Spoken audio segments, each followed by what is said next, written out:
What's up everyone, Drew and Hunter from Misfit Athletics, and today we are talking about finding your catch position in the split jerk and then a couple of tips on how to use it.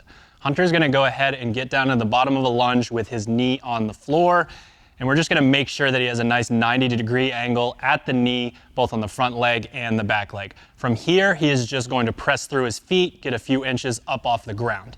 What you're gonna notice about this position is we have no harsh angles between his knee and his hip, and then his hip and his shoulder. If we stay stacked here, it's gonna be a lot easier mobility-wise to get the barbell up overhead. The other thing that's really important here is if that like a slight breeze came around and it knocked him over, that would be a problem. A lot of people kind of walk that tightrope a little bit when it comes to the split jerk. We have to make sure that we have a wide enough base that we can accept a heavy barbell. So one of the things for my coaches out there that you can do is you can have the athlete go ahead and throw the thumbs on the shoulders here and then press up overhead to prove to them before they have a heavy barbell in their hands that it is actually very possible for them to get into this position. So now that we have this position, let's talk a little, you can go ahead and stand up. We can talk a little bit about the things that will make it easier to get there. One of the common mistakes that we see all the time are people with this massive dip drive and then this big overextended position going up. If we're gonna commit to getting all the way down into the position he just showed us, we have to make sure that we have a really kind of that snappy dip drive.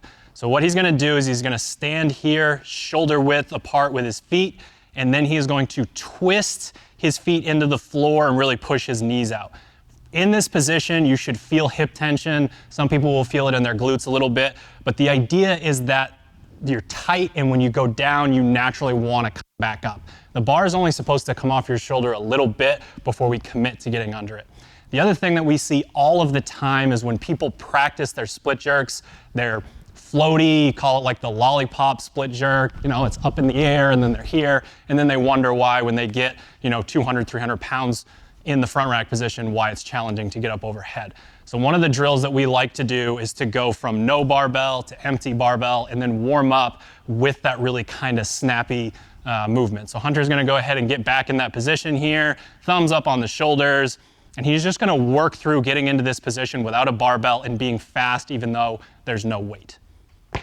Good, he's gonna go ahead and recover, and maybe one more.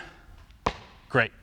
So as you're working through this, it's really important to understand, as we say all the time, gotta walk before you run. He's gonna do this with no barbell, then he's gonna grab an empty barbell, and as you work through it and really get that muscle memory, you're gonna be able to convince yourself to do it when you have a really heavy one overhead. So remember, find that really nice stacked bottom position, tighten up that dip drive, and always move fast. You know the drill. Subscribe, like, throw a comment. We'll see you in the next one.